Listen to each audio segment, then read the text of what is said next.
आमदार शिवाजीराव पाटील यांनी पंढरपुरात घेतली कुद्रेमणीच्या वारकऱ्यांची भेट। वारकऱ्यांच्या भक्ती आणि सेवाभावाचं केलं मनपूर्वक कौतुक। वारकऱ्यांमुळे संस्कृती पिढ्यानपिढ्या जिवंत राहते, आमदार पाटील।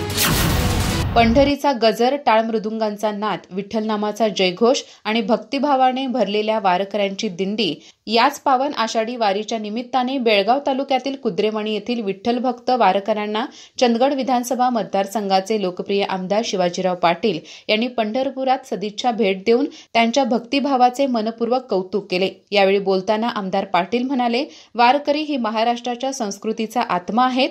त्यांच्यामुळेच ही संस्कृती परंपरा पिढ्यानपिढ्या जिवंत राहते आणि वारकऱ्यांच्या सेवेचे महत्त्व समाजाला कळते। कुद्रेमणी गावातील वारकरी बाळाराम कदम, सुरेश विठ्ठल पाटील, शिवाजी महादेव गुरव, गावडू संभाजी पाटील, नाना मारुती पाटील, शांताराम बळवंत गुरव, परशुराम काकतकर, बबन गुरव, संतोष पाटील, लक्ष्मण म्हण्णाप्पा पन्हाळकर, निंगाप्पा नाईक यांच्यासह अनेक भक्तगणांची यावेळी उपस्थिती होती। सर्व वारकऱ्यांना आषाढी एकादशीच्या शुभेच्छा देत आमदार पाटील यांनी त्यांच्या भक्तीला साष्टांग नमस्कार केला। विठोबाच्या चरणी सर्वांच्या कल्याणासाठी प्रार्थना करत आमदार पाटील यांनी चंदगड तालुक्यातील इतर दिंड्यांनाही भेट देत आपला आध्यात्मिक, सांस्कृतिक आणि सामाजिक ऋणानुबंध आणखी घट्ट केला। अधिक माहिती आणि ताज्या घडामोडींसाठी आजच आमचे चॅनल सबस्क्राइब करा।